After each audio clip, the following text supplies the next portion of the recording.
그걸 설명하는 게 은혜의 황금사슬이에요. 황금이라고 하는 것이 의미하는 거는 돈을 얘기하는 게 아니에요. 돈이 아니라 이 은혜라는 것이 꼬리에 꼬리를 물고 이어지듯이 은혜가 만들어낸 어떤 것, 그것이 또 다시 어떤 새로운 은혜로운 일을 만들어내고 또 은혜로운 일을 만들어내고 그게 계속 순환되는 거예요. 이런 순환 속에 저와 여러분들의 삶이 부름을 받은 거예요. 이게 교회의 삶이고 신자의 삶이에요.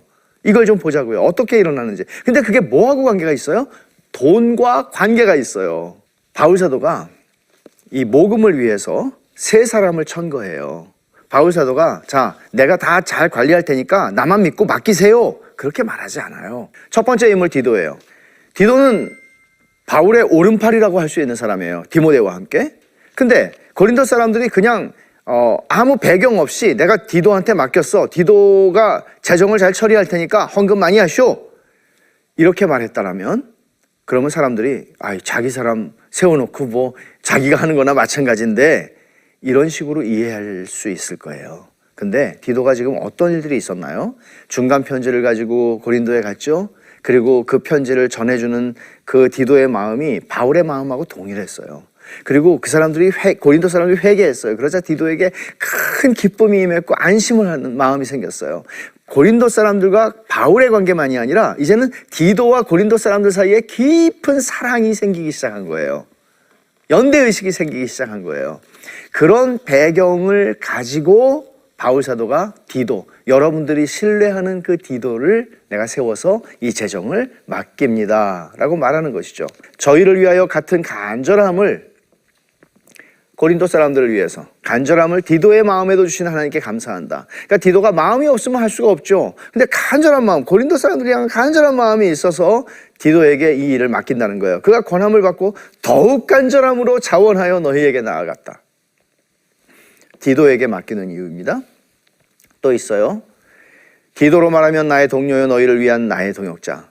나의 동료라는 거, 바울의 동료라는 거 다 알아요. 그런데 뭐라고 또 설명하죠? 너희를 위한 나의 동역자. 너희를 위해서 일하는 사람이라고 얘기해요. 디도는 신뢰할 만한, 바울이 신뢰할 만한 사람이었을 뿐만 아니라 고린도 사람들이 신뢰할 만한 사람이었습니다. 어떤 재정을 우리가 다룰 때, 돈을 다룰 때 이런 조건이 필요한 거예요. 믿을 수 있어야 돼요. 모두가. 또 디도 외에 두 번째 인물이 나와요. 그 형제라고 표현이 되고 있는데 여기 그냥 형제라고 이름이 소개되진 않아요. 두 형제는 이름이 소개되지 않고 하나는 그 형제, 또 하나는 한 형제라고 소개되는데 그 형제라고 얘기할 때 이 사람은 아마도 고린도 사람들도 알고 있고 바울 사도도 알고 있는 사람이에요. 근데 그와 함께 그 형제를 보내었으니 이 사람은 복음으로서 모든 교회에서 칭찬을 받는 자요. 아시겠죠? 이런 사람에게 재정을 맡기는 거예요. 모든 교회에서. 한두 교회가 아니에요. 그 다음에 이뿐 아니라 그는 동일한 주의 영광과 우리의 원을 나타내기 위하여, 그러니까 주님의 영광을 위해서 일하는 사람이에요. 공적, 이거 아는 사람이에요. 그리고 우리가 지금 무엇을 바라고 있는지를 알아요. 자기가 맡은 일을. 그리고 여러 교회의 택함을 받아. 이 택함을 받았다는 얘기는 요즘식으로 말하면 어떤 교회에 파송을 받는 공식적인 선교사 같은 거죠. 그러니까 교회들이 이 사람을 택하여 세운 사람이에요. 공식적으로. 이런 것 때문에 어떤 학자들은 이 사람이 아마 누가이거나 실라이거나 바나바이거나 이렇게 추측을 해요. 굉장히 비중 있는 인물이라는 거죠. 그리고 우리가 맡은 은혜의 일, 여기서도 그러죠. 은혜의 일이라고. 모금이라고 말하면 되는데 돈이라는 말 안 써요. 은혜라고 그래요. 관점이 바뀌는 거예요. 은혜의 일로 우리와 동행하는 자라. 이런 사람, 또 한 사람을 지금 추천했어요. 세 번째 인물이 있어요. 또 한 형제를 추천합니다. 두 번째 형제죠. 그들과 함께 우리의 한 형제를 보내었노니 우리는 그가 여러 가지 일에 간절한 것을 여러 번 확인하였거니와. 간절한 것을. 이 사람이 어떤 일을 할 때 거기에 대한 열정이 있는 사람이라는 거예요. 그리고 여러 번 확인했어요. 이제 그가 너희를 크게 믿음으로 더욱 간절하니라. 이 간절함이라고 하는 것은 단순히 일에 대한 열심만이 아니라 사람을 향한 열심이기도 해요. 이런 그 열정, 이것들은 굉장히 바울 사도가 사람을 선택할 때 중요하게 여기는 것이라는 걸 보게 되죠. 그리고 이제 이런 세 사람을 다 뭉뚱그려서 뭐라고 얘기하는지 보세요. 디도는 아까 본 대로 나의 동료, 너희를 위한 나의 동역자. 우리 형제들은 두 사람이에요. 우리 형제들은 여러 교회의 사자들이요. 사자라는 표현을 쓰는 거는 여기서 보통 헬라어에서는 사도라는 말을 그대로 쓴 거예요. 근데 사도라는 말의 원래 의미는 보냄을 받은 자거든요. 그러니까 여기서는 사도라는 고유적 의미로 썼다기보다는 교회에 보냄을 받은 사람들이다. 그냥 내가 세운 사람이 아니고 교회에 보냄을 받은 사람들이다 하는 얘기고, 가장 놀라운 찬사가 나와요. 그리스도의 영광이라고, 이 사람들은. 그리스도의 자랑이라고. 이보다 더 큰 찬사는 없겠죠. 이런 사람들에게 재정을 맡겨요. 왜 그럴까요? 이 사람 돈 좋아하는 사람이야, 이런 오해도 받았고, 정직하지 않아, 이런 많은 비난이 있었어요. 그런 것들 때문에 바울은 조심하고 있는 것이죠. 그래서 20절과 21절에 이것을 조심함은 우리가 맡은 이 거액의 연보에 대하여, 적은 돈이 아니었어요.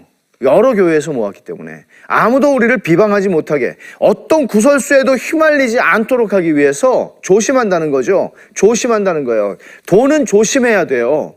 그리고 이는 우리가 주 앞에서뿐 아니라 사람 앞에서도 선한 일에 조심하려 합니다. 지금 선한 일을 하고 있죠. 그런데 하나님 앞에서만 조심한다고 그러지 않아요. 하나님 앞에서 조심한다는 뜻은 사람 앞에서도 조심하는 거예요, 여러분.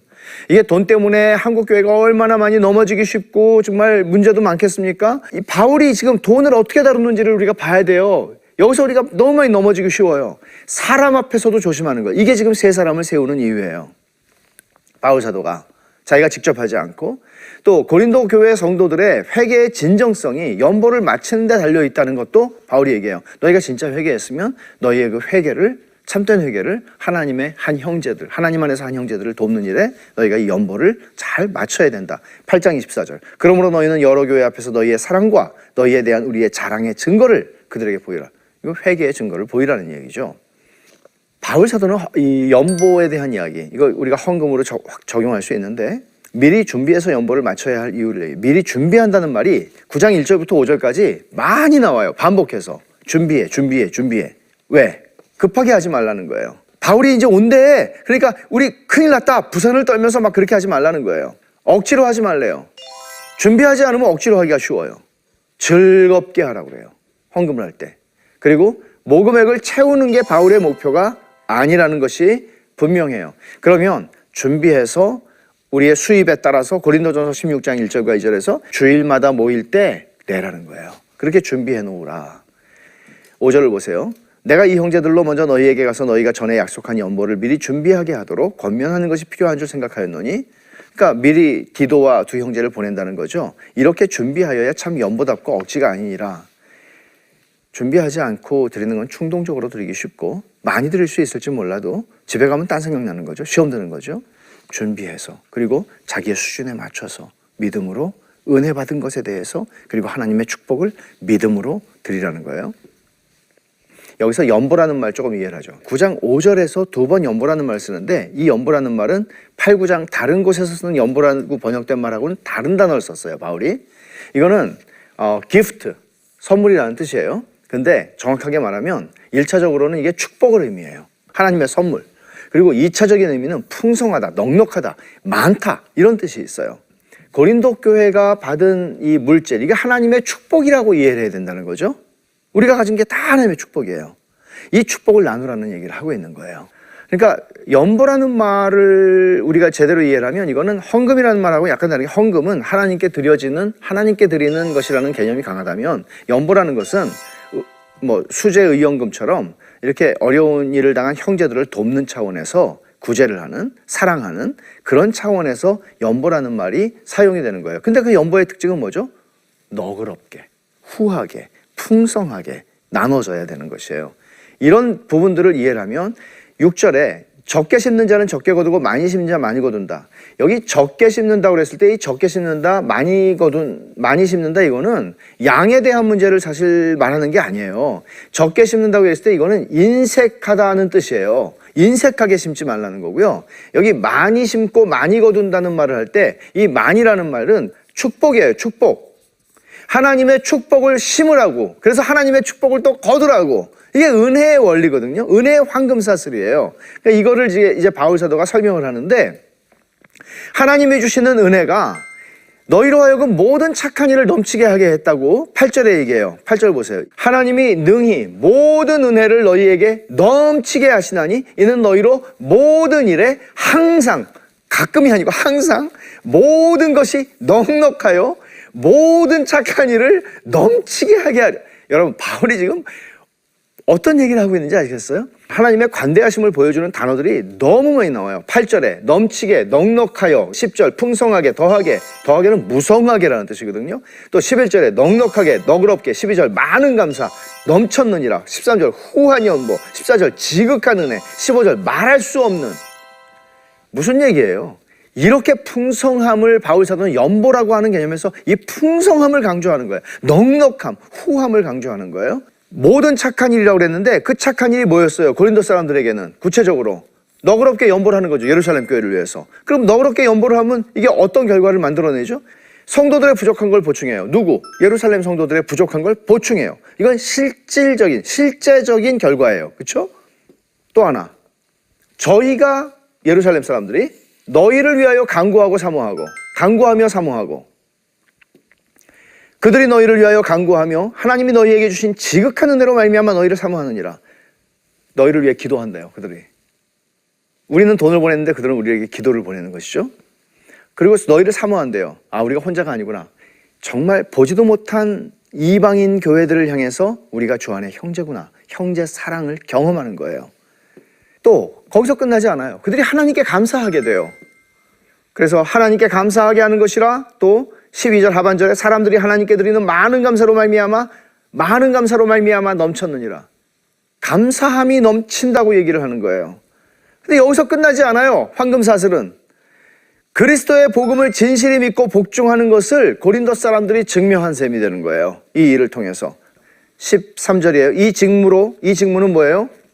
연보를 통해서 증거를 삼아 너희가 그리스도의 복음을 진실히 믿고 복종하는 것과 그들과 모든 사람을 섬기는 너희의 후한 연보로 말미암아 하나님께 영광을 돌리고, 너희의 믿음도 증명하고 하나님께 영광을 돌리는 궁극적인 결과를 가져와요. 근데 이게 다가 아니에요. 말할 수 없는 하나님의 은사를 인하여 하나님께 감사한다고 바울 사도가 15절에 말해요. 말할 수 없는 그의 은사로 말미암아. 말할 수 없는 하나님의 은사가 뭐죠? 바로 독생자 예수 그리스도를 우리를 위하여 아낌없이 내어주신 하나님, 그 하나님의 선물을 인하여, 독생자 예수 그리스도를 인하여 하나님께 감사한다고 말하는 거예요. 그러면 이게 다시 또 예루살렘 교회에게 흘러가서 그들에게 넘치는 은혜가 다시 모든 착한 일을 만들고, 이렇게 해서 계속해서 확대되면서 순환되는 거예요. 이게 바로 은혜의 황금 사슬입니다. 그래서 연보와 헌금에 중요한 원리가 있어요. 감사보다 기쁨에서 나오는 거예요. 감사는 받은 은혜에 대한 것이지만, 기쁨은 내 삶 전체에서 하나님이 내 삶을 책임지시는 나의 목자가 되시고 나의 모든 것을 공급하시는 분이 되신다는 신뢰를 가지고 내가 하나님께서 내게 주신 축복을 나눌 수 있게 돼요. 풍성하게 나눌 수 있게 되는 것이죠. 그래서 즐겨내는 자를 사랑하시느니라. 즐겨낸다는 거를 이렇게 읽지 마세요. 많이 내는 자를 사랑한다. 아니에요. 즐겨내는 자. 기쁨으로 하나님 앞에 드리는 거 중요한 것입니다. 헌금은 믿음의 표현입니다.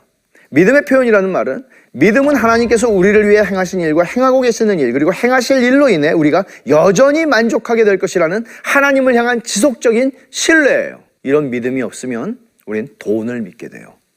이 믿음으로 우리는 하나님께 돈을 축복입니다, 은혜입니다 하고 드리는 거예요.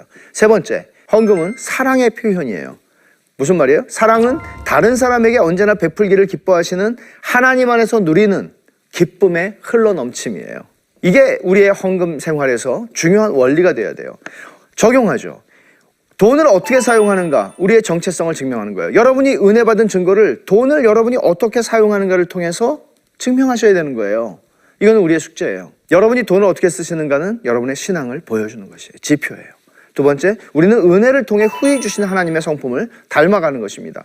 하나님이 우리에게 넘치도록 후하게 주시는 하나님이에요. 근데 그 은혜를 받은 사람들은 하나님을 닮아가요. 어떻게? 넘치도록 후한 사람이 되는 거예요. 베푸는 사람이 되는 거예요. 모든 착한 일을 항상 넘치게 하는 사람이 되는 거예요. 세 번째, 돈을 하나님을 영화롭게 하는데 사용하는 것이죠. 여러분이 가진 돈, 하나님의 축복이에요. 은혜예요. 돈 때문에 넘어지지 않고, 돈 때문에 교회가 무너지지 않고, 돈으로 하나님을 영화롭게 하는 그런 일들이 좀 많이 일어나기를 바랍니다. 이제 다음번 강의는 11강인데 인간의 교만을 깨뜨리는 복음의 능력이 어떤 것인지 우리는 다음 시간에 계속해서 살펴볼 것입니다. 감사합니다.